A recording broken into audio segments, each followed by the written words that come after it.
Bonjour, shalom, assalam alaikum. Prière à nos auditrices, auditeurs musulmans.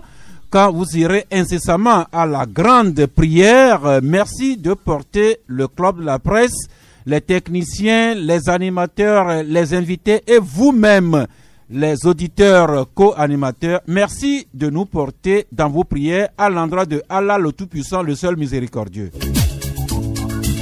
Nous sommes le vendredi 27 décembre et aujourd'hui, c'est le tout dernier dimanche de l'année 2000, le tout dernier vendredi de l'année 2019, le tout dernier vendredi de l'année 2019. Et en ce jour, nous sommes conduits à la technique par le duo Victor Boekoku Michel Tomenga à la console, Jero Dakucha pour l'enregistrement de l'émission qui vous sera servi en son et en image. Et au plateau ici, Germain et Sohana Pouli, Biasma. Alafia, bonjour et bonjour à toutes les auditrices et à tous les auditeurs de Canal FM. Merci d'être de la partie avec votre voix à l'accent japonais. Lui, joliment coiffé aujourd'hui, Thierry Afankwe de gapola.net.com, c'est ça? .net. Eh bien, bonjour à vous Thierry. Bonjour et bonjour à toutes et à tous. Et puis à ma droite, celle qui éclaire ce studio par sa féminité et son sourire, je n'en dis pas plus. Diatougbe Roland Daziaka, bonjour. Bonjour Sas, très content de te retrouver ce matin. Le plaisir est partagé. Et puis Roland, oui. Il y a une grande dame de Canal FM qui est en fête aujourd'hui. Vous avez dû la voir dans son bureau. Elle est tout de blanc vêtue aujourd'hui. Elle, c'est Françoise Tchocho, que nous aimons appeler affectueusement Rukia. C'est son jour d'anniversaire. Celle qui est la responsable de notre pôle administratif et commercial. Et ce matin, son mari Joël nous a envoyé un message pour nous demander de rappeler à Françoise combien lui, Joël, l'aime. Waouh, j'aurais aimé être à la place de Françoise. Eh ben, ça montre à quel point Monsieur Joël aime Françoise. Et ça, c'est le grand amour. Et je l'encourage, il faut continuer parce que l'amour, ça se cultive. Et ça on doit l'entretenir. Merci. Joël a compris le message. L'amour se cultive, s'entretient et que toutes les grâces et bénédictions tombent sur le couple Françoise-Joël et leur foyer. Mais Joël même sait que Canal FM, nous aimons Françoise beaucoup plus que lui-même. Joyeux anniversaire. Joyeux anniversaire, joyeux anniversaire.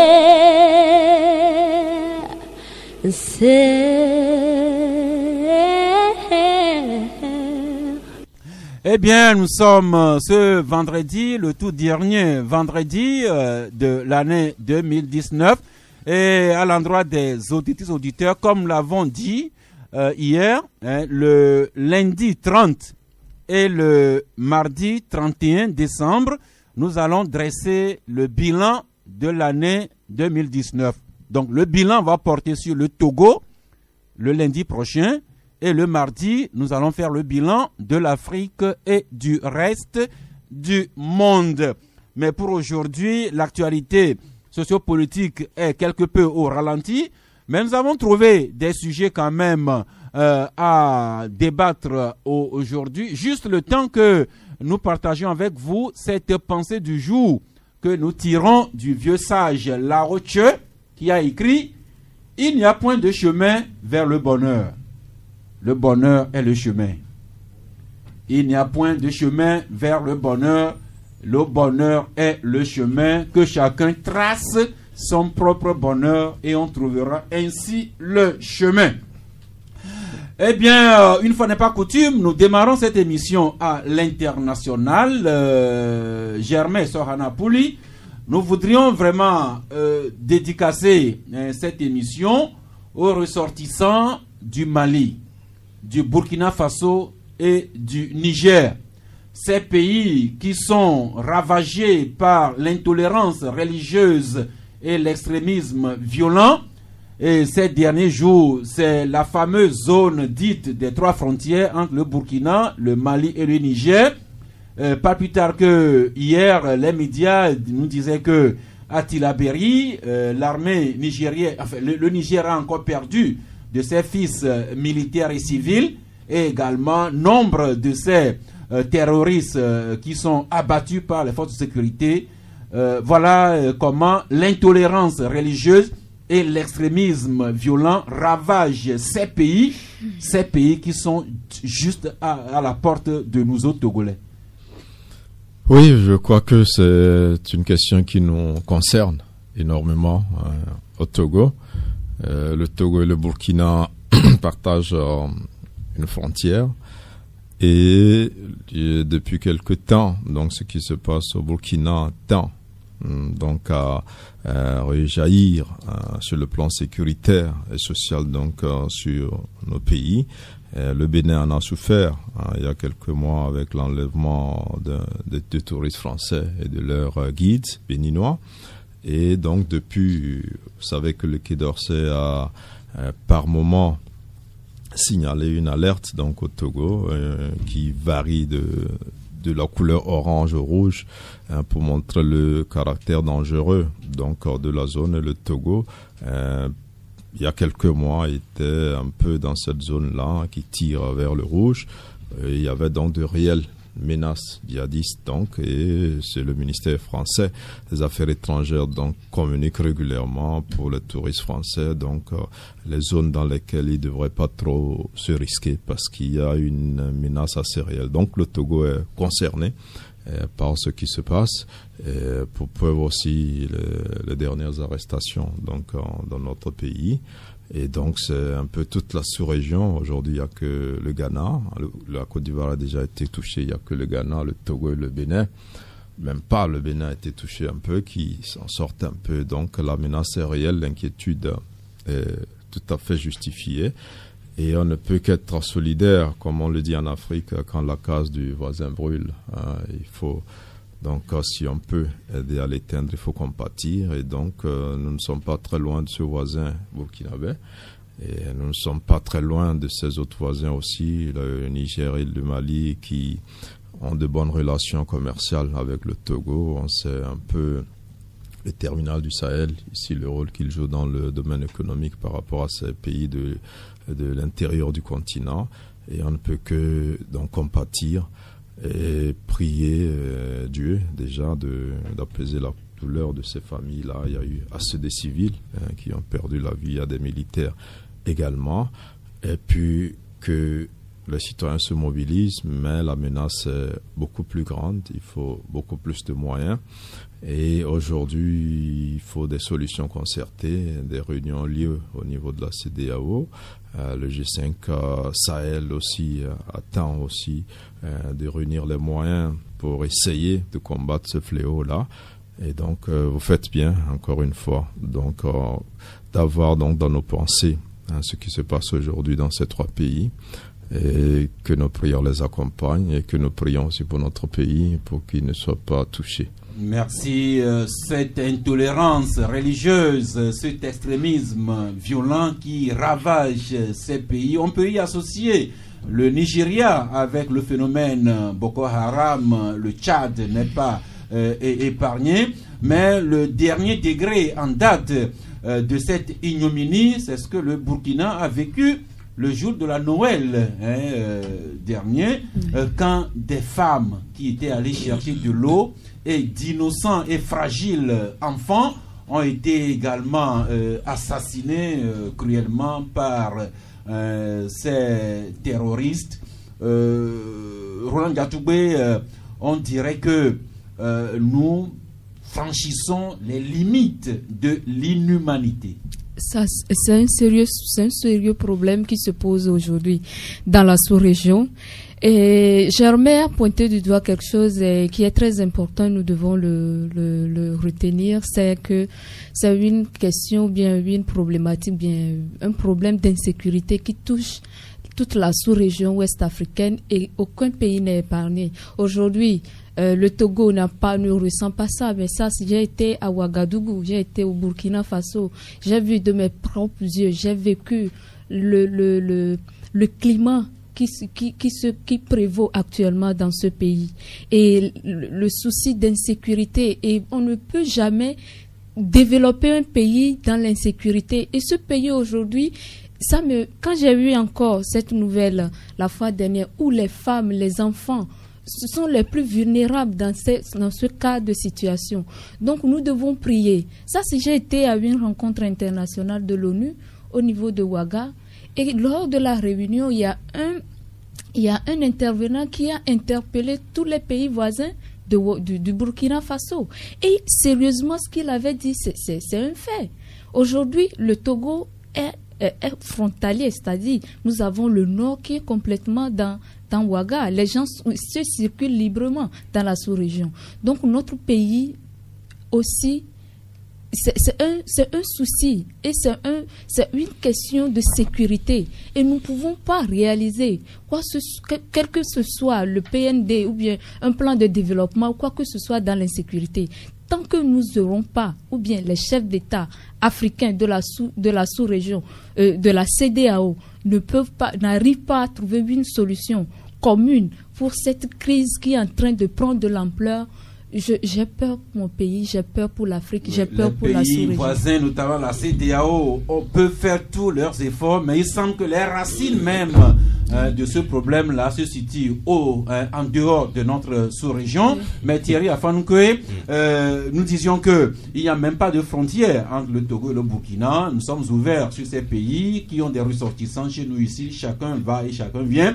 C'est vrai que le Togo n'est pas encore directement frappé par ce phénomène, mais nous n'en sommes pas loin.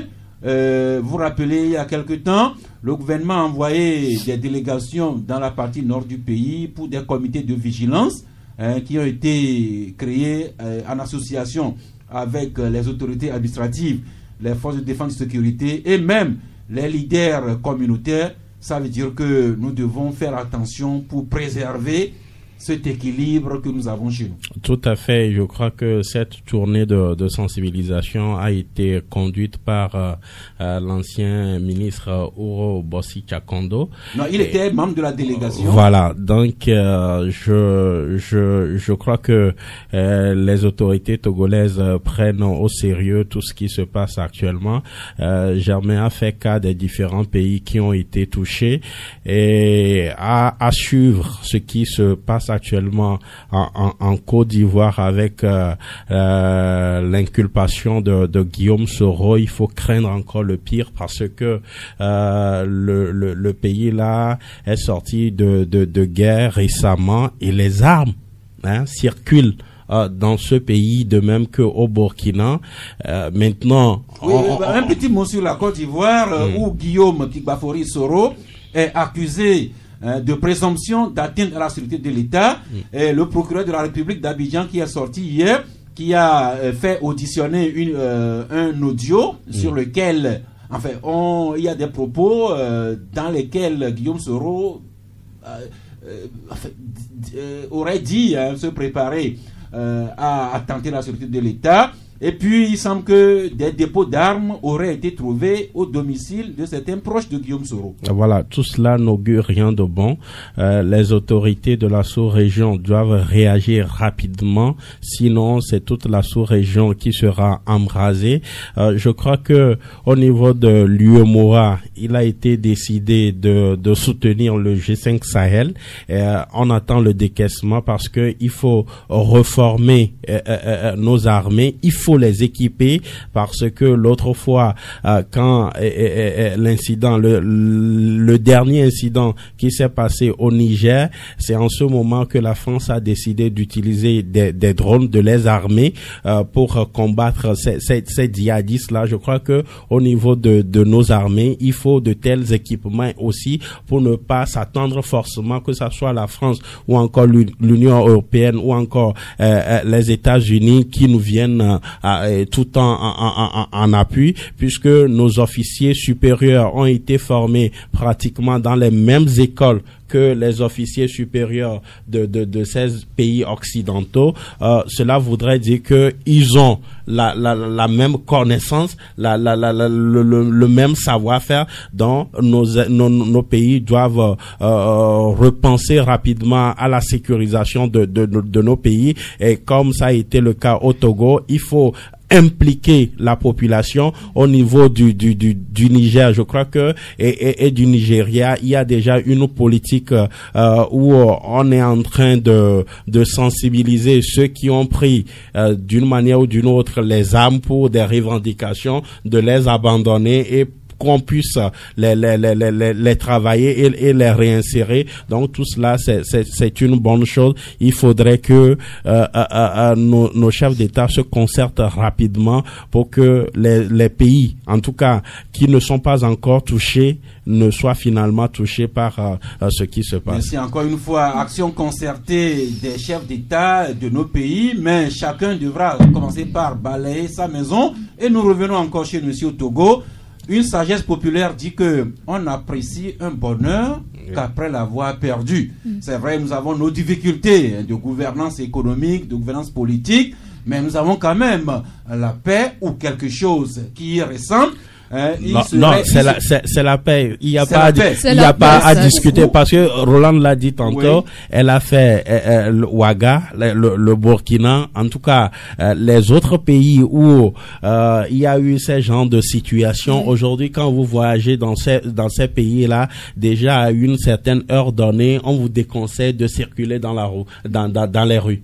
Donc vous voyez que aujourd'hui le réveillon de Noël a été tenu très avancé dans ces pays. La messe de minuit qui a commencé dans certains endroits du Burkina, même du Niger, à 19h.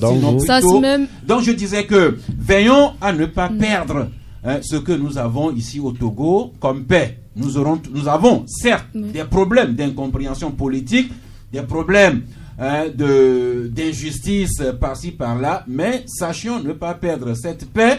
Or, il y a des alertes. Nous disions tantôt que le nord du Togo est en zone jaune ou orange, selon certaines classifications. Le gouvernement, conscient de la chose, a déjà fait installer des comités de vigilance qui comprend les autorités administratives, des forces de défense de sécurité et même des leaders communautaires. Et je rappelle aussi cet incident du 23 novembre que le gouvernement, par le ministère de la Sécurité, a qualifié d'insurrection armée. Et le débat continue toujours. D'aucuns trouvent que c'était purement et simplement une trouvaille du gouvernement pour s'en prendre à des activistes politiques. Eh bien, encore une fois, je ne dis pas que ce que le gouvernement dit est vrai. Je ne dis pas que les attaques des contradicteurs sont faux, mais dans tout ça, veillons à ne pas perdre la paix que nous avons actuellement. Roland. Ça, c'est fondamental. La paix n'a pas de prix. Et quoi qu'on dise, avec ma petite expérience dans d'autres pays, quand je pars et je reviens, je prie toujours pour mon pays, pour qu'il y ait la paix. Parce que c'est dans la paix qu'on peut tout réaliser. Ce que j'aimerais dire, que ce soit au niveau du gouvernement, que ce soit au niveau de la population, nous, la population, nous pouvons tout faire. Il pourra y avoir de problèmes. Mais ayons l'intérêt général toujours au premier plan et la paix au premier plan. Parce que tout, je dis tout, aujourd'hui, ce que je vois dans ces pays-là, je ne souhaite pas ça dans mon pays. Et ça, la vigilance est tellement fondamentale à telle enseigne que et la population et le gouvernement doivent travailler en synergie, en concertation, synergie, pour avoir un tissu de sécurité très très fort, pour arriver à sécuriser notre zone, c'est-à-dire le Togo en général. Et là, je pose un problème fondamental, c'est la confiance entre l'État et ses gouvernés. C'est très important. Si nous arrivons, c'est vrai, ce tissu-là est embîmé, mais ayons la paix, parce que la terre de nos aïeux, le Togo, Dieu protège tellement ce pays. Le Togo est un pays béni. Et travaillons tous ensemble pour que le Togo soit ainsi. Merci. Nous disons ceci parce que nous sommes en plein dans le processus électoral. C'est aujourd'hui même que les candidats peuvent commencer à déposer leur dossier à la CENI. Le premier tour de l'élection aura lieu le 22 février prochain. Mais il y a des gens qui continuent à balayer ça du revers de la main. Il y a quelques jours, le dernier message en date au WhatsApp de Tikpi Achadam balayait du revers de la main tout le processus électoral et qui appelait plutôt à une transition. Hier, c'est un certain maître Zeus Ajavon qui lui également ne veut pas entendre parler d'élection et plutôt souhaite une transition. Et puis pour revenir au dernier message WhatsApp de Tikpi Achadam qui annonce des manifestations de rue à partir du 30 décembre prochain. Mais déjà hier, le mouvement en aucun cas dit en appeler également à des manifestations publiques de rue. Certes, liberté d'opinion, liberté d'expression, liberté de manifestation, mais sachons ne pas attenter à la paix que nous avons pour le moment. Eh bien, Germain Pouli, je ne sais pas si vous êtes fan de football. Sinon, vous sauriez que c'est hier qu'a été clôturée disons, la période de dépôt des candidatures pour celle ou ceux qui voudraient se faire élire président de la Fédération togolaise de football. L'Assemblée générale élective aura lieu le 25 janvier prochain. Alors, est-ce que vous avez une idée des candidatures enregistrées par la commission électorale de la fédération hier? Non, il faut dire d'entrée que je suis pas trop sportif, hein. Sportif un peu, mais pas trop fan de foot. Pour des grandes occasions, oui. Quand les éperviers font des exploits, oui.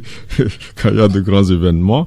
Mais nous sommes tous intéressés par la fédération togolaise parce que c'est cette organisation-là qui permettra donc à nos ambassadeurs de nous procurer de bons moments. Donc c'est elle qui organise, qui coiffe et organise l'activité footballistique donc dans notre pays. Et donc il y a un président sortant qui probablement est candidat à sa propre succession. Il y a des candidats qui s'annoncent avec des promesses les unes plus alléchantes que les autres pour les clubs et pour le football togolais en général. Et donc on va s'attendre à une belle campagne et que cette élection donc de janvier soit reconduise le président sortant si les délégués estiment qu'il mérite de poursuivre ou que un changement se fasse. Mais je pense que aujourd'hui c'est un peu calme dans l'univers du foot. C'est vrai que notre équipe n'a pas assuré pour ces derniers rendez-vous. Il y a eu aussi ce problème d'entraîneur. Nous parlons de la prochaine assemblée élective. L'entraîneur, on en a déjà beaucoup parlé, on y reviendra. Mais Thierry Afankoué, ces derniers temps, des rumeurs ont circulé qui prêtaient l'intention à Guy Akovi de vouloir empiler. On a annoncé également, du moins sur les réseaux sociaux, l'ancien vice-président de la fédération Hervé Pisa. À un certain moment, on a également prêté l'intention à Tino et de Adjete de vouloir lorgner vers la fédération. Est-ce que l'un ou l'autre de ces candidats a effectivement manifesté sa volonté devant la commission électorale? Pour Hervé Pisa, ce n'est pas seulement des annonces sur les réseaux sociaux, puisque il a eu à animer une conférence de presse où il a déclaré officiellement sa candidature.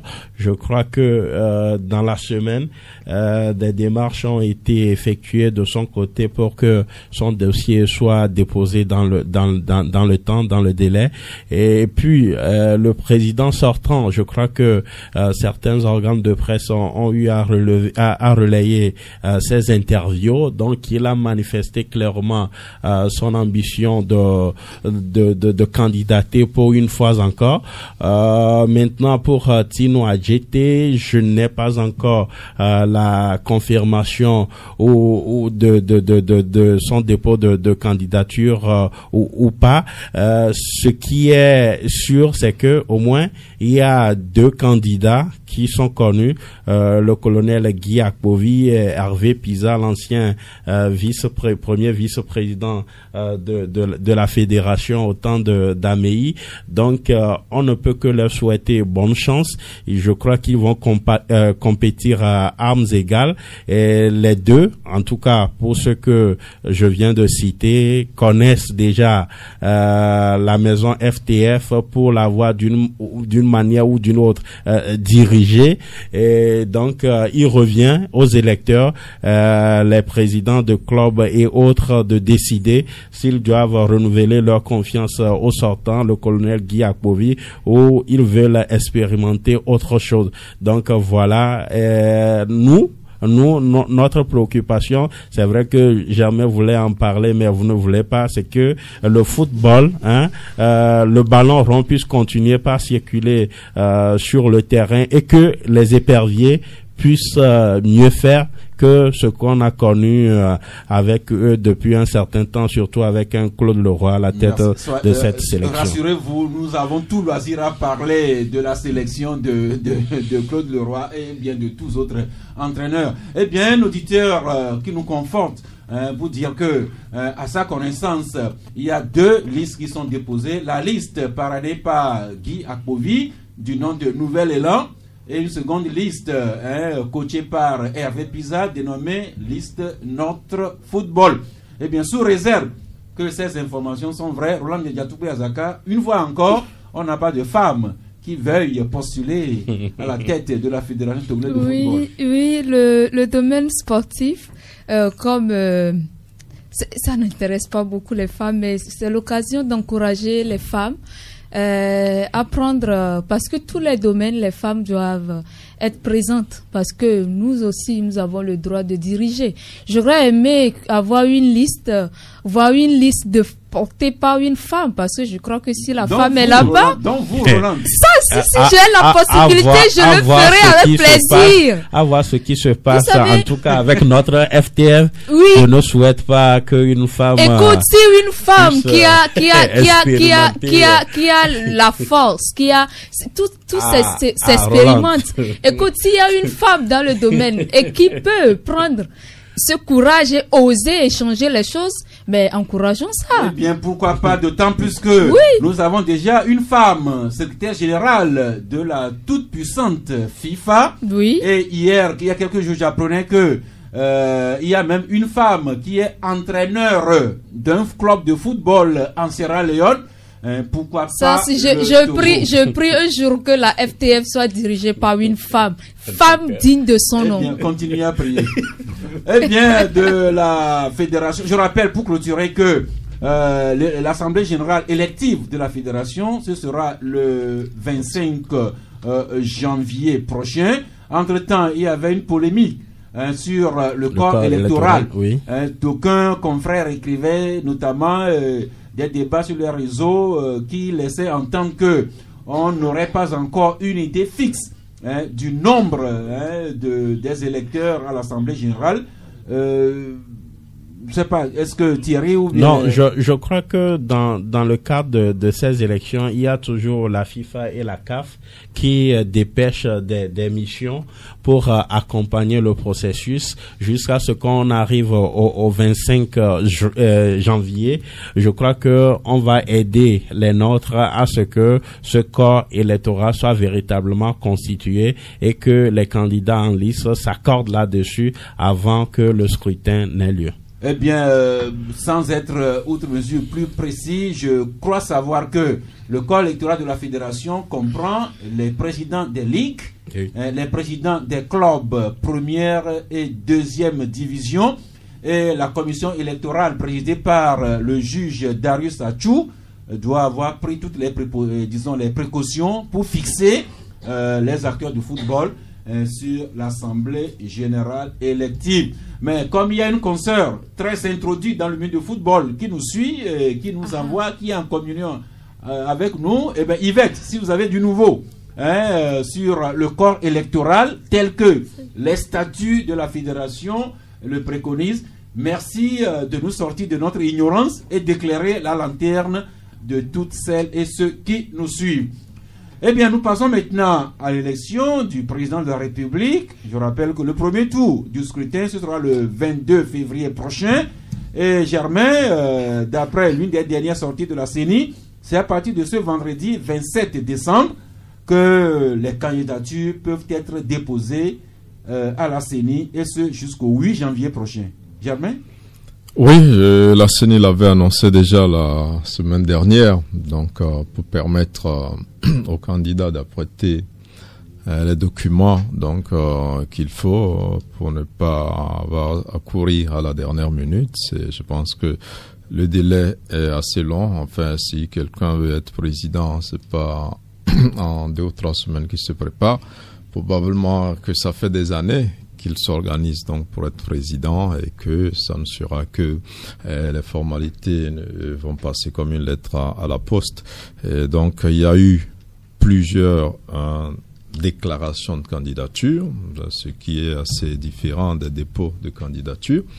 Maintenant, on verra parmi la quinzaine de candidats qui se sont déclarés et ceux-là aussi qui n'ont pas encore été investis, qui ne se sont pas déclarés, et on verra finalement qui seront ceux-là d'abord qui vont déposer leur candidature, et puis la Cour constitutionnelle, donc la nouvelle Cour constitutionnelle qui devra finalement valider les candidatures pour qu'on ait au finish ceux-là qui vont défendre les différentes couleurs aux mouvances politiques donc dans notre pays. Le processus va bon train. On peut déjà saluer l'organisation au niveau de la CENI, et le timing qui est très respecté, qui est conforme donc au code électoral. Et puis la rapidité avec laquelle, le calme, la transparence évidemment avec lesquels tout ça se fait. On a bouclé la phase des affichages donc des listes électorales et des réclamations. On a publié déjà le nombre exact d'électeurs, et donc tout se fait avec un grand professionnalisme. On sent que la CENI au fur des années donc est arrivée à maîtriser l'organisation et la supervision des élections. On ne peut que s'en féliciter. Merci. Donc les candidats qui avaient déjà environ 2 semaines pour retirer les fiches, maintenant à partir de ce 27 décembre et ce jusqu'au 8 janvier 2020, ils ont le temps d'aller déposer formellement ces candidatures. Thierry Afankoué, pour ce qui est des intentions affichées, des déclarations, voire même des investitures faites par certains partis politiques, on a une idée de 14 voire 15 noms qui ont circulé. Eh bien, tout cela sera acté à partir de ce jour. Et puis, c'est à partir de ce jour qu'on verra finalement si Faure Gnassingbé va céder à la pression de son parti ou pas, uni qui a encore posé le problème de la candidature de son président au cours d'une assemblée régionale qui s'est tenue hier à Thiévié. On a vu les sommités de UNIR comme les vice-présidents Maïmounatou Ibrahima, Kodjo Adedje. On a même vu le ministre d'État Sori Toki Esso. On a vu le secrétaire exécutif Acholi Akleso, toutes ces personnalités, la présidente même de l'Assemblée nationale, qui est trésorière du bureau du INI, toutes ces personnalités en ont appelé à Faure Gnassingbé d'être leur candidat, surtout qu'ils ont dit que l'Assemblée régionale qui a commencé à Thiévié va continuer dans tout le pays.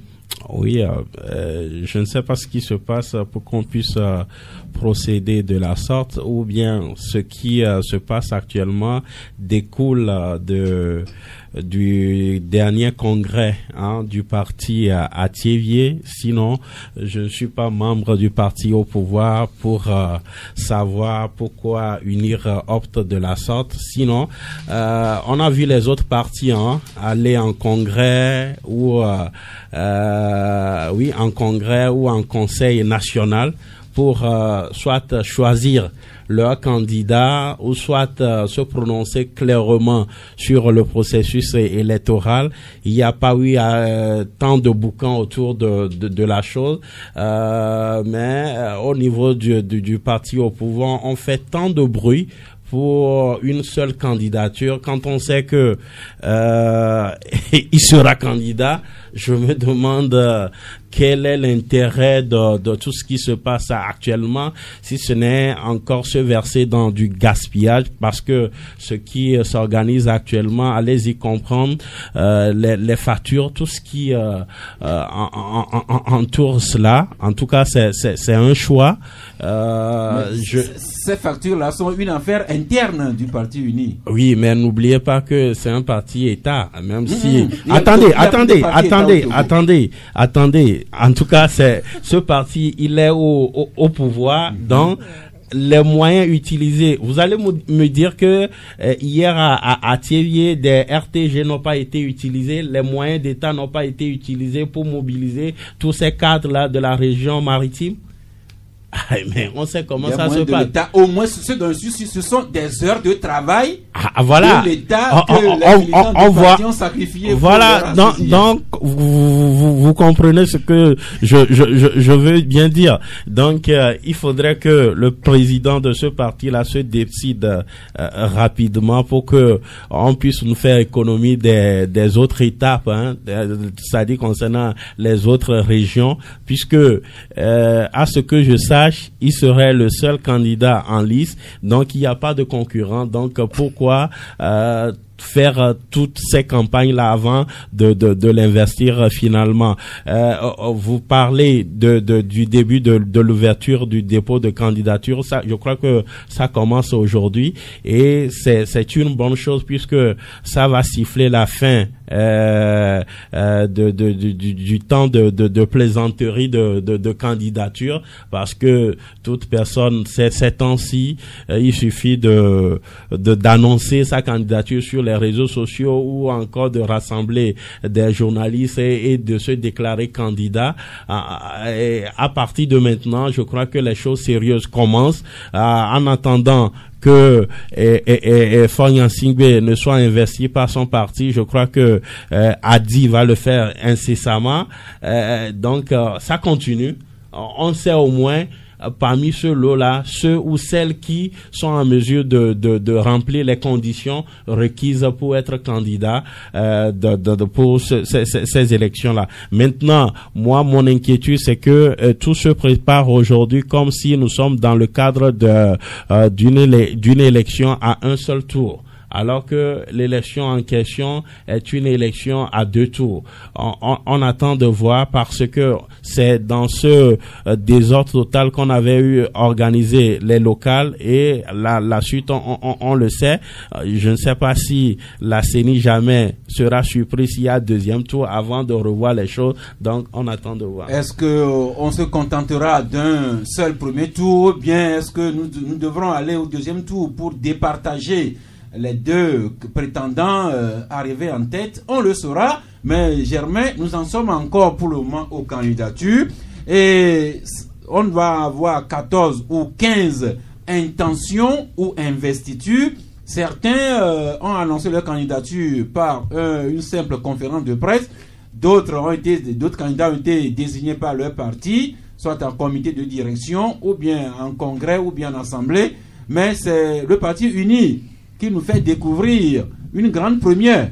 On a vu les marches de soutien par ici, les meetings par là, et maintenant c'est une tournée nationale que ce parti a inauguré hier.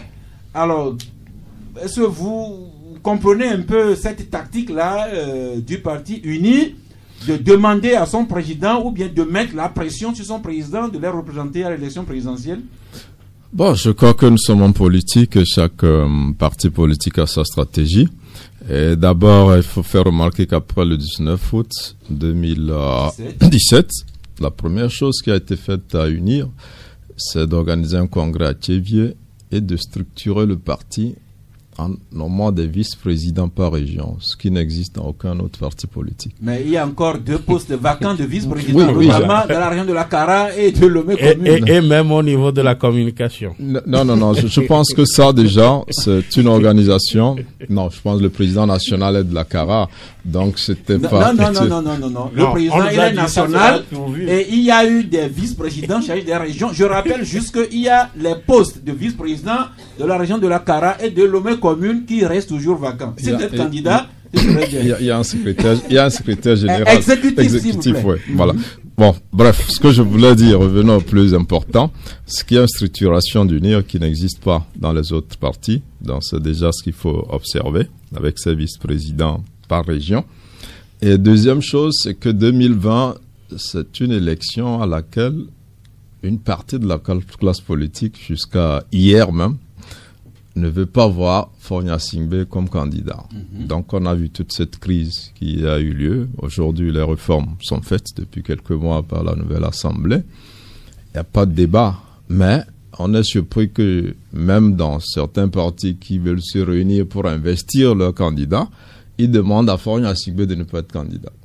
Donc vous voyez que ce discours peut amener UNIR à passer un autre message. Et je pense que c'est peut-être dans cette logique que ce parti se situe. Mais toujours est-il que, comme le disait Thierry, il serait surprenant que Faure Gnassingbé ne soit pas candidat. Plusieurs de ses ministres l'ont annoncé à demi-mot, le ministre Gilbert Barouala, après le ministre Robert Doucet sur RFI et tout ça. Donc, il serait surprenant qu'il ne soit pas candidat.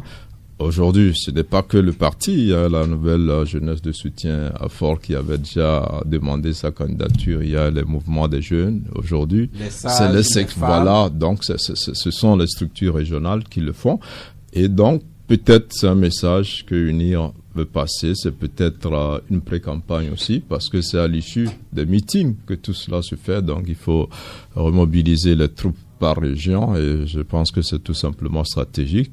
Et Faure Gnassingbé risque d'être le dernier candidat investi donc de son parti.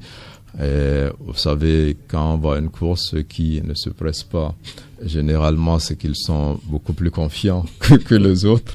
Maintenant, on attendra de voir ce qui va se passer et on verra finalement qui seront en lice. Et pour cette élection quand même qui sera historique parce que c'est le retour du scrutin à 2 tours. Et donc, certains espèrent un deuxième tour, d'autres ne pensent pas. Laissons le premier tour se tenir d'abord et on va aviser pour la suite. Eh bien, les auditeurs qui nous suivent nous disent que c'est juste une tactique de pré-campagne que UNIR a trouvé. La preuve, tous les médias sont pris au piège de parler de cela au jour le jour. Et sans le savoir, les médias déjà participent à la pré-campagne de Faure Gnassingbé. D'autres disent que toute cette agitation trahit plutôt une certaine un manque de sérénité au sein du UNI. Ça veut dire que il y a, les gens veulent dire que au sein même du UNI, il y a des gens qui seraient opposés à la candidature de Faure Gnassingbé. C'est pourquoi les pros mettent la pression peut-être pour déjouer la tactique des contres. Et Thierry, ce que Germain dit, c'est quand même intéressant. Ce que UNIR fait, ça peut être en réaction à la contre-campagne que font des personnes extérieures à UNI. Vous rappelez encore une fois le parti PNP, son président Tipi Achadam. Vous rappelez Monseigneur Fanoko Philippe Podro. Vous avez écouté hier le mouvement En Aucun Cas et d'autres personnes, même Maître Zeus à Javon. Même la C14. Même la C14. Il y a beaucoup de personnes, beaucoup d'entités qui continuent à dire, disons même, on pourrait même dire, à jurer que Faure Gnassingbé ne devrait pas être candidat pour cette élection? Non, ce débat de la non-candidature de Faure Gnassingbé, ça ne date pas d'aujourd'hui. Même en 2015, avant la présidentielle, je crois que plusieurs appels ont été lancés à Faure Gnassingbé de ne plus se représenter à l'élection de 2015, mais on connaît la suite. Aujourd'hui, c'est le même discours. Je crois qu'il est temps que ceux qui lancent ces appels-là puissent penser à autre chose, s'organiser pour obtenir l'alternance pour en tout cas les Togolais qui souhaitent cela. Pendant qu'on est en train de se lancer dans ça, on est en train de recomposer la Cour constitutionnelle et malheureusement ce qui se passe là, c'est que et on est en train d'offrir de nouveaux mandats à des gens qui, normalement, si l'actuelle Cour constitutionnelle arrivait à terme, ne devrait plus siéger à la Cour constitutionnelle. Donc, nous, Togolais, en tout cas, ceux qui sont dans la politique, doivent savoir mener leur, leur réclamation pour que, au lieu que quand on leur donne ce qu'ils réclament, ça profite à la population, que ça ne continue pas à profiter à ceux à qui on veut retirer la chose. Voilà, des gens qui continuent à s'opposer à une éventuelle candidature de Faure Gnassingbé. On verra ce qu'il en sera d'ici la clôture des candidatures le 8 janvier 2020. Mais Roland, je reviens encore à vous. De tous ces noms qui circulent pour ou contre, je n'entends pas de femmes à qui on demanderait d'être candidate ou bien qui se déclarerait elle-même candidate. Roland. Oui. Ça pose le problème fondamental de la participation de la femme à la vie politique. Et nous avons jusqu'à aujourd'hui au niveau des partis Madame Adjamangbo qui s'affirme fièrement en tant que femme et qui assume ce rôle politique. Nous encourageons, moi personnellement, j'encourage les femmes qui ambitionnent réellement embrasser la carrière politique de le faire, de s'affirmer. Et je crois qu'il y avait une femme, j'avais attendu une femme. Madame Adjambo Johnson a été candidate en 2010. En 2010. Donc cette année, elle n'y va pas. Enfin, c'est pourquoi je vous demande. On attend le candidat de Monseigneur Podjoro. On attend le candidat de Monseigneur Podjoro. Qui ne sera forcément pas elle. Ok. Donc, peut-être qu'il y a d'autres femmes qui sont en coulisses. On va voir à la fin la liste. Mais de toutes les façons, ça pose le problème fondamental de la participation de la femme à la vie politique. On sait que la vie politique togolaise n'est pas enviable, c'est-à-dire les conditions où il y a beaucoup de choses où on se méfie beaucoup. Mais je crois qu'il est temps aussi que les femmes prennent le devant des choses. Et j'aurais aimé voir une compétition entre Faure et une femme en tant que candidate. Une compétition entre Faure et Roland, peut-être. One day, why not? One day, why not? Si nous avons la vie. Nous avons la vie, ouais. Merci beaucoup. Parmi ceux qui s'opposent à la candidature éventuellement de Faure Gnassingbé, il y a cité Monseigneur Podjoro et le groupe autour de lui, la C14, Tikpi Achadam, le mouvement En Aucun Cas hier, et également Maître Zeus Ajavon, qui a rencontré la presse hier pour dire toute son opposition à une éventuelle candidature de Faure Gnassingbé. Zeus Ajavon, qui préconise lui aussi qu'il n'y ait pas d'élection en 2020, mais que s'ouvre une transition conduite par Faure Gnassingbé ou quelqu'un d'autre. Mais l'autre sortie de Zeus Ajavon a porté sur un vieux problème qui fait beaucoup mal à notre économie, et ce sur quoi reviennent deux journaux comme Actu Express, qui écrit que Maître Zeus Ajavon hier a préconisé l'arrêt du processus électoral en cours pour une transition avec ou sans Faure Gnassingbé, mais Maître Zeus Ajavon qui a réveillé encore l'affaire d'incendie des marchés, et Zeus Ajavon a annoncé que des plaintes rassemblées seraient incessamment déposées devant les juridictions internationales. Et ce que Zeus Ajavon a dit hier, c'est qu'il craint que d'ici quelques années, la forclusion ne frappe ce dossier-là et on risque de ne jamais savoir qui a incendié les marchés. Germain? Oui, c'est une sortie qui avait deux objectifs, mais je crois que le principal est beaucoup plus politique. On n'a plus entendu parler de lui depuis quelques années. Il a disparu. Et vous savez que c'est la même génération qui revient. Quand vous prenez Monseigneur Podro qui a dirigé la conférence nationale et quand vous prenez juste avant, c'est la même génération d'hommes politiques et qui sont nostalgiques à une transition qu'ils ont d'ailleurs mal gérée.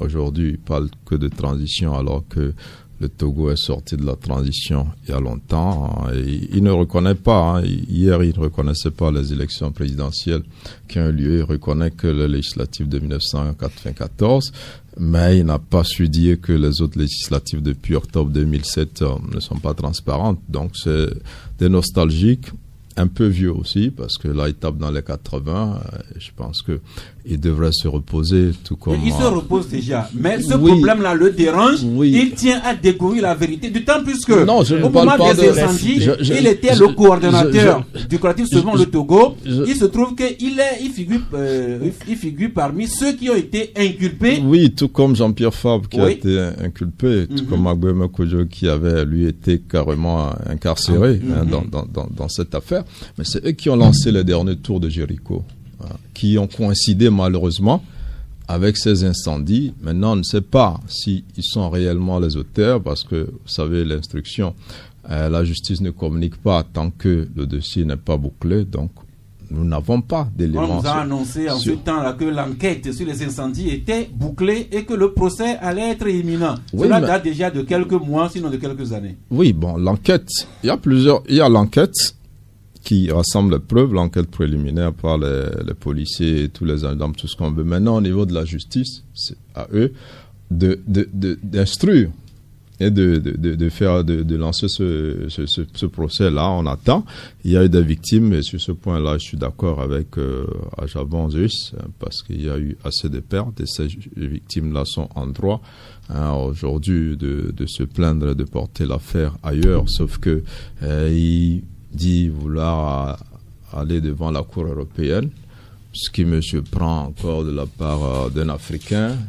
On a plusieurs cours en Afrique ici qui font un travail assez important, à la Cour africaine des droits de l'homme et tout ça, à la Cour de justice de la CEDEAO et tout ça. Voilà, des gens qui s'attaquent à la France, soi-disant c'est la France qui met fort au pouvoir. Je ne sais pas attaquer à la France. Oui, je dis des gens, c'est le... Non, laissons les gens, mais parlons de eux. Quand il dit il va devant la Cour européenne, c'est l'Africain qui dit il veut pas du CFA, le CFA arrivé à l'Europe. Non, Germain. Mais c'est la même chose. Non, je suis un peu déçu. Je n'ai pas écouté Zeus Ajavon s'attaquer à la police de la France en Afrique. Il dit qu'il veut connaître la vérité sur cette affaire-là. Et c'est devant quelle cour il va?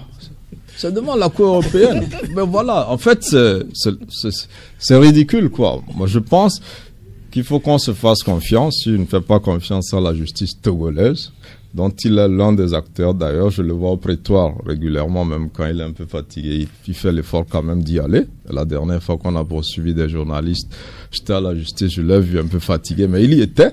Mais s'il ne veut pas aller devant la justice togolaise, mais il y a des cercles au niveau international, des cours africaines où on peut porter cette affaire. Merci, mais sur le principe, c'est normal que les victimes qui ont envie de connaître la vérité et face à la lenteur de la justice togolaise, donc cherchent d'autres voies pour la manifestation de la vérité. Merci. Donc cette affaire des incendies des marchés de Lomé et de Kara qui continuent d'ailleurs à porter un grand coup à l'économie de notre pays. Il y a des femmes qui ont été ruinées à jamais, certaines en sont sorties traumatisées, certaines même mortes, et bien des gens avaient été inculpés, Agboyome Kojo, Fabre,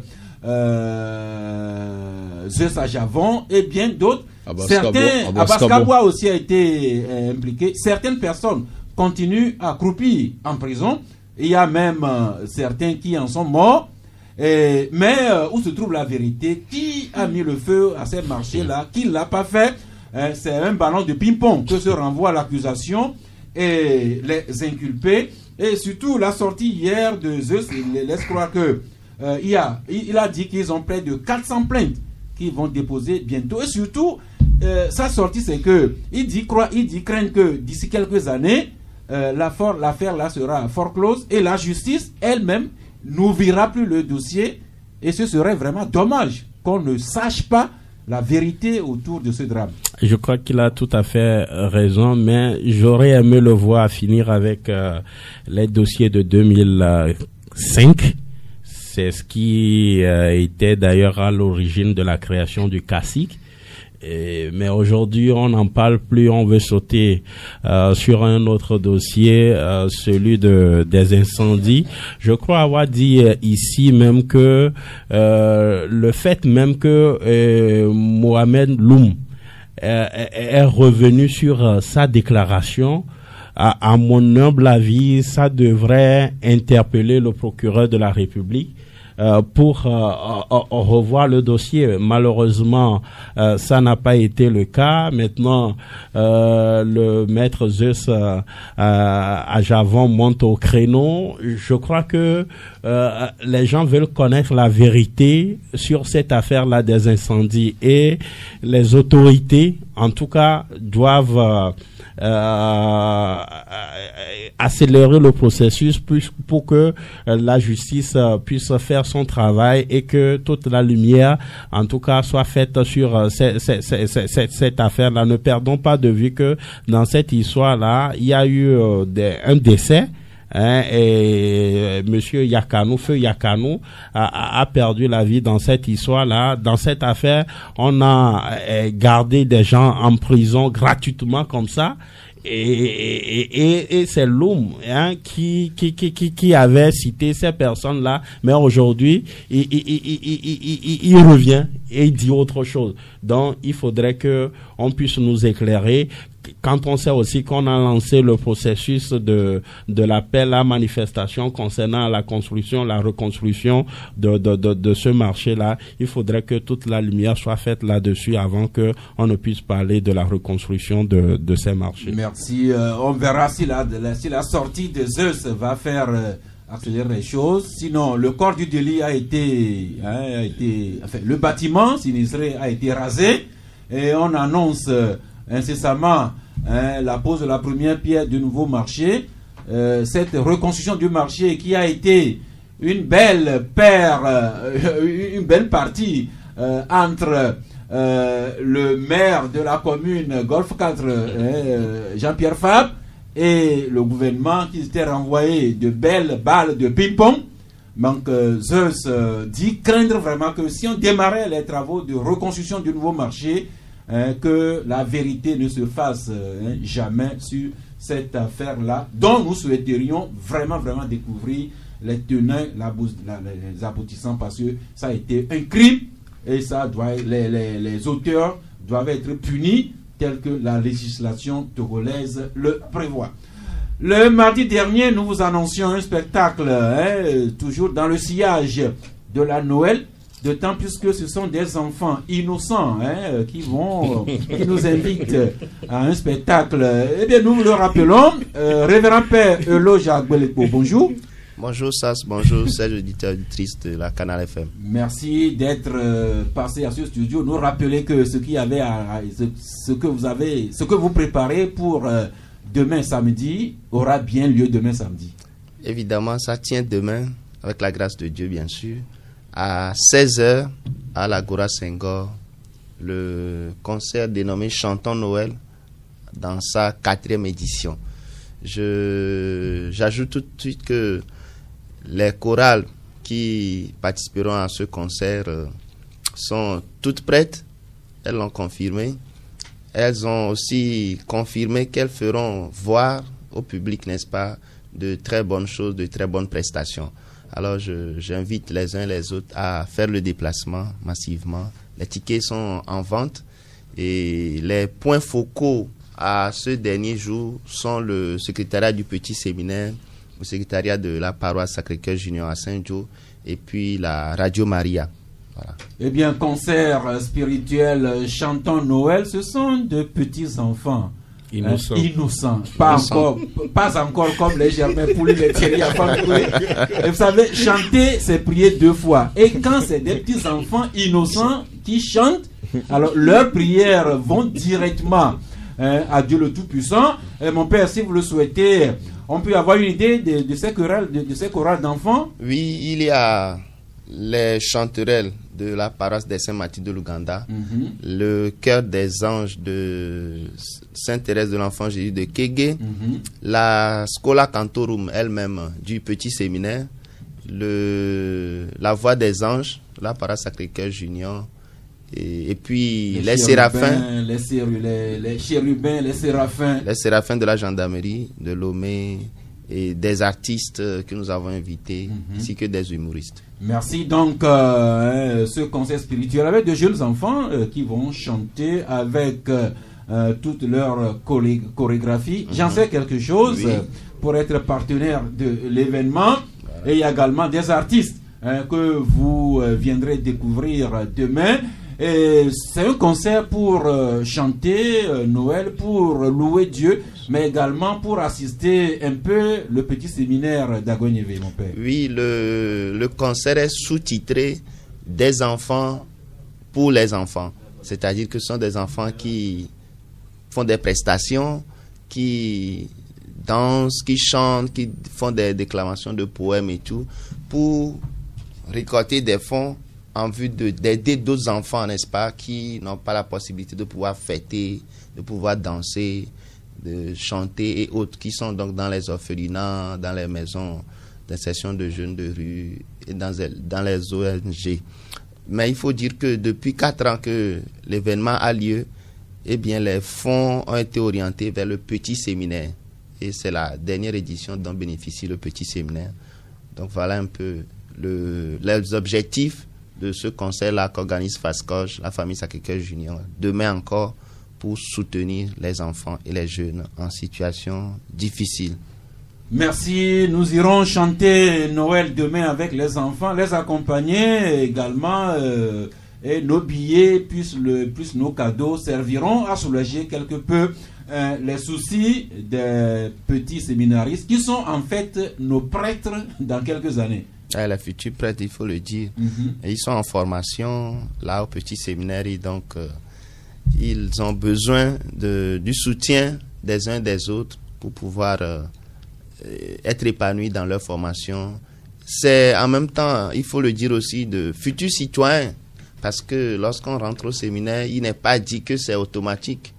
On ne devient pas prêtre automatiquement, mais on peut avoir une certaine formation là-bas qui nous permettra plus tard, n'est-ce pas, d'être des ambassadeurs, de bons citoyens dans la société. Et d'ailleurs, vous savez, il y a beaucoup de cadres aujourd'hui togolais qui sont passés par le petit séminaire. Voilà. Merci. Et voilà, il est midi passé, juste une obligation commerciale et nous ouvrons sur vous les auditeurs. Vous avez à intervenir sur ces sujets débattus aujourd'hui. Ce qui se passe dans le Sahel, le Mali, le Niger, le Burkina, le nord-est du Nigeria, l'ouest du Tchad et même le Cameroun qui sont affectés par l'intolérance religieuse, l'extrémisme violent. Ce que nous avons à faire ici au Togo pour préserver la paix que nous avons encore, heureusement. Le processus électoral avec les candidatures qui vont être déposées à partir d'aujourd'hui jusqu'au 8 janvier prochain. La Fédération togolaise de football qui tient son assemblée élective le 25 janvier prochain. Et puis les enfants qui vont chanter Noël demain. 93.5 Canal FM. Eh bien, la partie est à vous sur les 2 numéros que vous connaissez déjà. On m'annonce déjà en ligne, Monsieur Issa, bonjour. Bonjour, Monsieur Sass. Oui. Bonjour, l'Assemblée. Bonjour à vous. Oui, toujours, j'ai un message pour M. Germain Pouli. Oui. Et quand M. Javon dit qu'il va mener l'affaire devant la Cour des Européens. Oui. Et il m'a fait, est-ce que M. Javon n'a pas raison? Et il nous parle de, quand j'avais plus dit, la CEDEAO. Quelle CEDEAO? Il y a encore un nouveau CEDEAO dans ce pays, encore au Togo ici aujourd'hui. Il nous parle de quelle CEDEAO? Germain Pouli n'a qu'à changer son projet. Il n'a jamais grandi. On l'a pris. S'il vous plaît. On peut se dire des choses en nous témoignant toujours de la courtoisie. C'est votre droit de ne pas être d'accord avec Germain. mais vous avez le devoir de le respecter comme il vous le rend. Ok, c'était pour ça. Okay. Merci beaucoup. Je vous en prie. Donc, c'est juste rappeler que quand un Togolais a des soucis, il est recommandé de passer par la juridiction togolaise. Mais si on a des raisons de penser qu'on ne peut pas être écouté au Togo, on peut y aller à la CEDEAO ou devant la juridiction internationale. Oui, je disais que ce n'est même pas, on ne devrait pas arriver à ce point. Nous devrons faire confiance à nos juridictions parce que porter l'affaire au niveau de la cour de la CEDEAO, c'est de l'argent. Pour cette partie, finalement, il a eu lieu. On a vu ce qui s'est passé. Donc nous souhaiterons que ça fait ici pour que cela ne soit pas fort conclu comme vous venez de le dire. Fort clos. Oui, fort clos comme vous venez de le dire. Merci. Donc même si c'est dans la lune qu'il faut porter la plainte, moi je suis d'accord. Et après la lune, on va jusqu'au soleil. C'est concernant la candidature de M. Faure-Gnassingbé. Oui. Ici, c'est la loi qui l'autorise à aller jusqu'en 2030. Personne n'en disconvient. Même si les gens veulent s'opposer à ça, la loi l'autorise.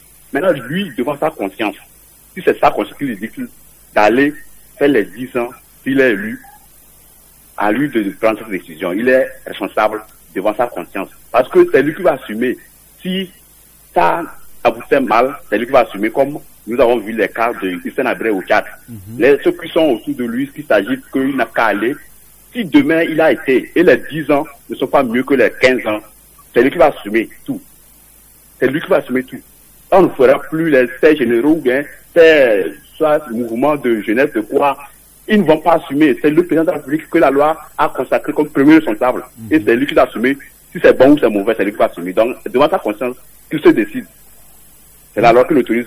Mais s'il trouve que les 10 ans seront mieux que les 15 ans, là, il peut aller. S'il ne veut pas aller aussi, c'est sa conscience. Parce que demain, c'est lui qui va répondre devant la loi. Merci beaucoup, l'ami Noé. Vous nous avez beaucoup enrichi. Monsieur Akondor. Oui, bonjour, chef. Bonjour à vous. Et le travail. Ah, comme vous nous suivez. Merci beaucoup. C'est pour intervenir à deux sujets, pour l'incendie du grand marché. Vous savez, chez nous, on dit que lorsque vous arrêtez un voleur et vous le poursuivez, vous criez voleur. Pour que les gens ne lui voient pas que lui est voleur, lui aussi il crie que voleur, pour qu'on ne puisse pas l'arrêter. C'est ça qui se passe entre l'opposition et le pouvoir. Parce que ils ont été arrêtés, que c'est eux qui ont incendié le marché. Pour qu'on ne voit pas que c'est eux qui ont incendié le marché, ils sont obligés de crier pour qu'on ne voit pas que c'est eux qui ont incendié le marché. C'est ce qu'on appelle brouillage de piste.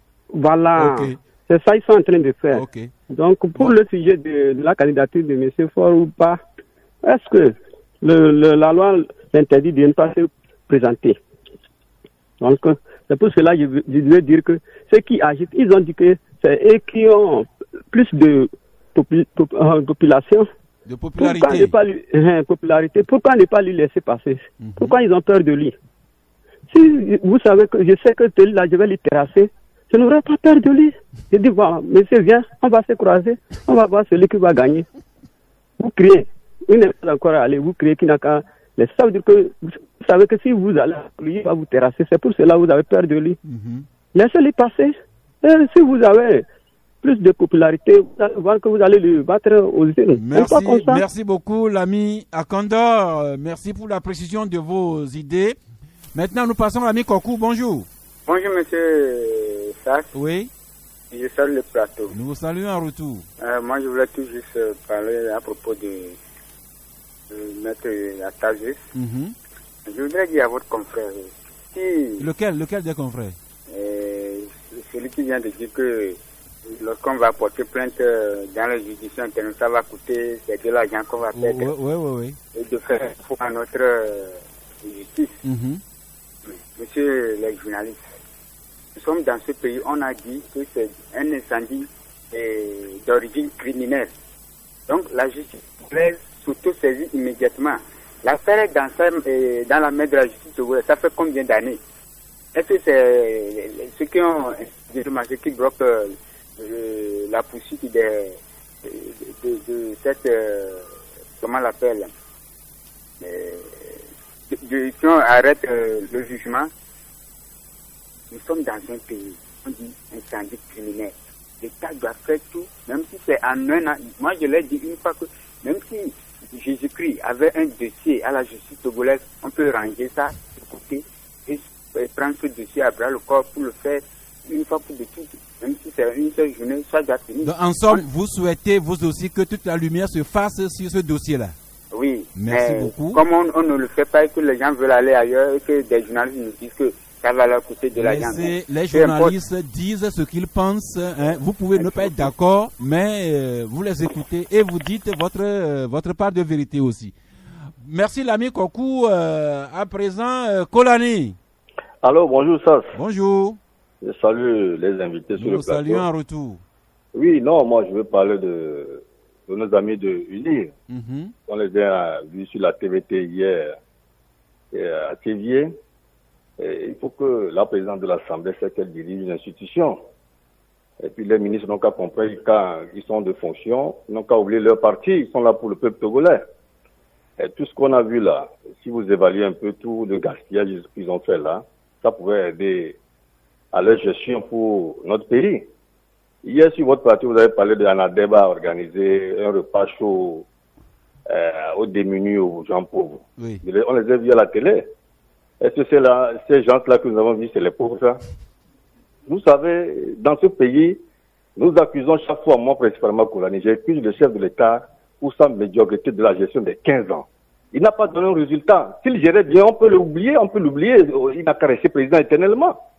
Mais quand vous êtes incapable de résoudre les problèmes de votre population, cédez pour que quelqu'un vienne. Et quand vous n'avez plus des idées, si vous voulez sortir votre population de la pauvreté, c'est pas cette manière. Et ils ont fait des cartes à ces membres-là qu'ils vont organiser les 5 jours ouvrables, une fois ils n'ont qu'à aller manger. Ça, c'est quoi ça? Mais ce n'est pas du tout sérieux, monsieur Sass. Vous êtes des journalistes.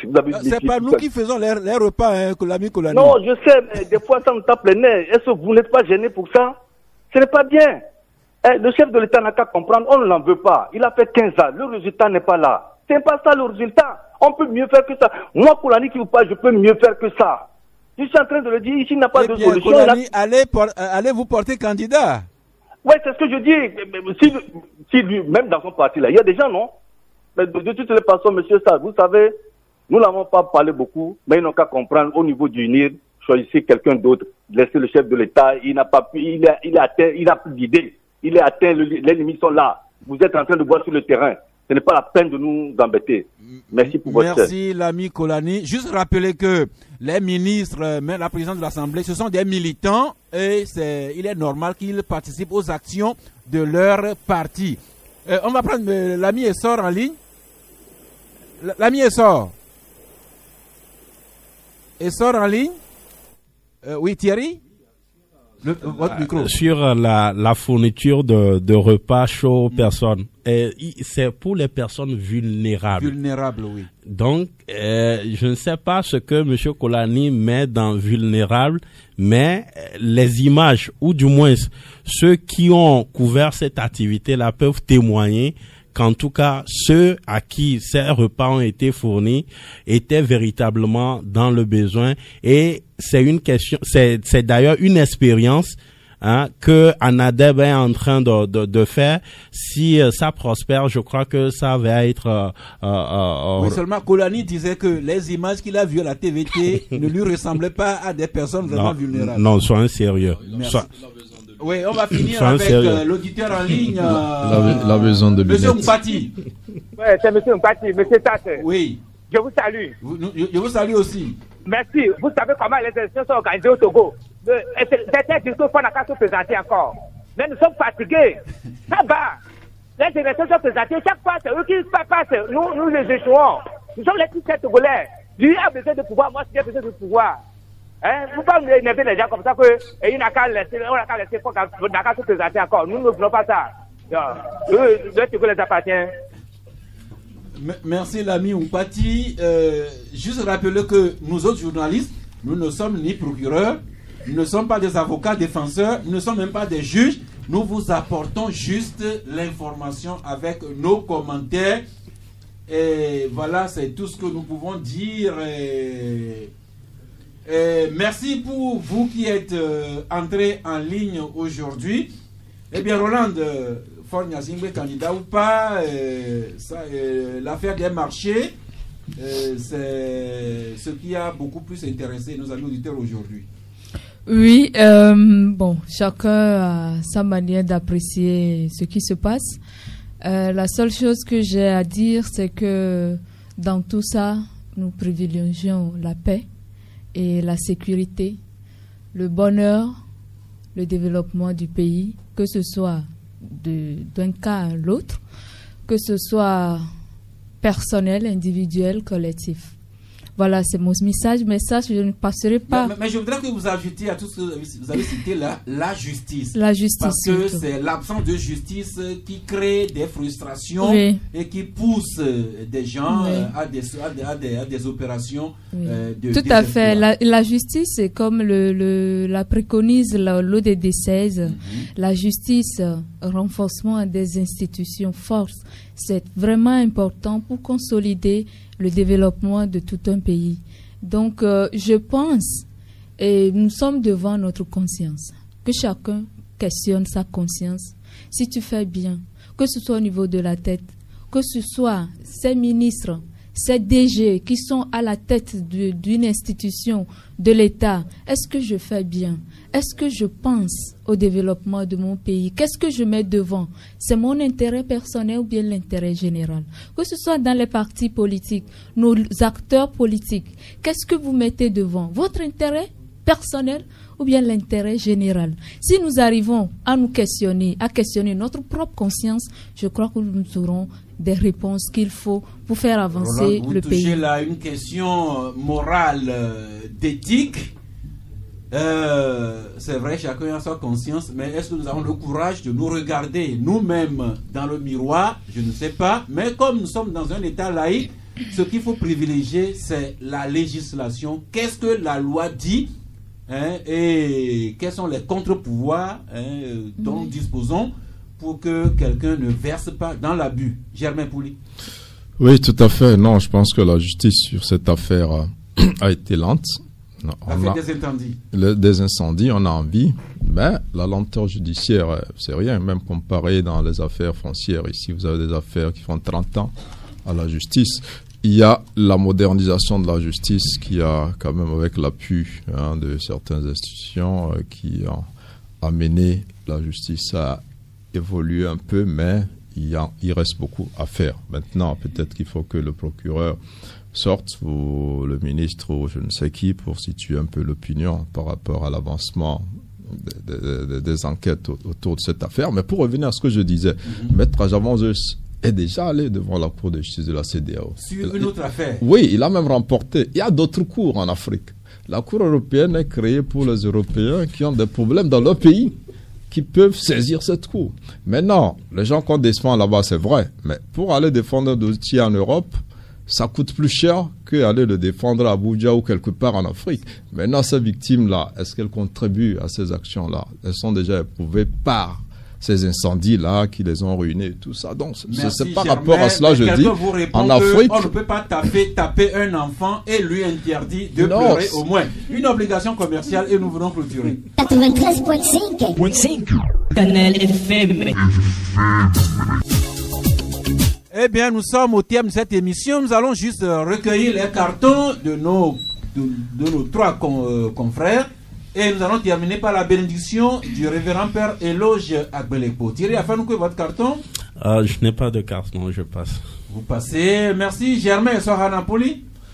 Un carton, peut-être c'est un carton rouge. Un carton rouge. Même pas, un carton vert plutôt, aux forces de sécurité. J'allais même parler de ça, le budget alloué à la sécurité dans le nouveau budget n'est pas si consistant par rapport aux défis auxquels sont confrontés nos forces de sécurité. Donc carton vert pour l'effort qui est fait pour nous protéger jusqu'ici. Si nous avons des nuits tranquilles, c'est grâce à ce travail abattu dans les difficultés, parce que n'ayant pas tous les moyens, malgré la réorganisation, la refondation des forces de défense et de sécurité, il faut des budgets conséquents. Et donc, un carton vert pour ce travail-là, et particulièrement au ministre de la Sécurité. Ce carton vert, nous pouvons l'appuyer parce que déjà, les gendarmes et policiers qui sont dans la circulation, dans la poussière, qui respirent, les gars d'échappement, quand il pleut, ils sont là, le soleil, la poussière. Des fois, on ne regarde que les quelques 500 000 francs qu'ils prennent au taximène, mais on oublie quand même toutes les heures qu'ils passent à faire le travail. Et que dire de ceux qui sont dans l'ombre, qui travaillent sur les renseignements, qui veillent sur notre sécurité. Ils méritent quand même notre gratitude. Roland Yatoubou Azaka. Ça, vous savez que c'est le dernier vendredi de l'année. Et c'est, je peux dire, mon dernier passage de l'année 2019 ici au Club de la Presse. Parce que c'est village, on dit, chaque vendredi. Personne vivante ne fait jamais une dernière chose. Bon, en fait. Comme elle est en ville, elle peut. Ok, bon, pour l'année 2019, j'ai un message spécial pour tout le monde. Et ça, mon carton est vert pour tous ceux qui m'ont soutenu personnellement et nous soutiennent dans notre initiative. Aujourd'hui, Éco-Conscience grandit et nous avons une nouvelle adresse pour notre société. Nous sommes maintenant à Aguelegba-Sito, non loin du colonel Bali, et après les sœurs. Et je dis sincèrement, c'est pour la sécurité. Vous avez choisi de vous loger entre les révérendes sœurs et le colonel Bali. Oui, bien sûr. J'ai la sécurité au maxi. Donc, l'année 2020 sera une année vraiment exceptionnelle et nous allons faire beaucoup de choses. Merci à tout le monde. Révérend Père Elo Jarbolepo, en attendant d'aller chanter Noël avec les enfants demain. Oui, je dis merci à tous ceux qui, d'une manière ou d'une autre, interviennent dans cette émission. Et par là, je remercie aussi Canal FM pour ce club spécial que vous avez mis en place pour parler des réalités de notre pays. Et d'ailleurs, parce que ça fait voir un peu comment est-ce que les choses évoluent, ça informe beaucoup de personnes sur l'une et l'autre chose. Alors, pour finir, je voudrais demander la bénédiction de Dieu pour tous les pays qui sont confrontés à des moments difficiles de guerre et autres, surtout à notre pays, le Togo, vous voyez, surtout par rapport à l'échéance des élections qui nous attendent bientôt. Et je demande la grâce du Seigneur pour que les consciences soient éclairées. Cette affaire de conscience est importante parce qu'au-delà de tout, chacun va se retrouver devant sa conscience. Quels que soient les soutiens qu'on a, quelles que soient les critiques aussi qu'on a, eh bien la conscience va nous dire le dernier mot. Merci. Que le Togo soit béni, que les Togolais et les Togolaises soient bénis. Amen. Ayons surtout le courage de nous regarder dans le miroir le matin avant de démarrer notre journée et en fin de journée, chacun aura fait le bilan et on se dira si on est heureux ou pas de ce qu'on a fait durant cette journée. Eh bien, terminé en nous associant à tout le bonheur de Chocho, Françoise, et à son mari, Joël. Eh bien, nous attendons les invitations de Joël et de Françoise pour la troisième mi-temps. Nous avons beaucoup parlé, nos gorges se sont asséchées. Joël et François, nous vous attendons. Bon week-end et nous nous retrouvons lundi prochain pour faire le bilan 2019 chez nous ici au Togo, en politique, l'économie, le social, le culturel, pourquoi pas le religieux. Vous êtes les bienvenus au Club de la Presse le lundi par vos coups de téléphone.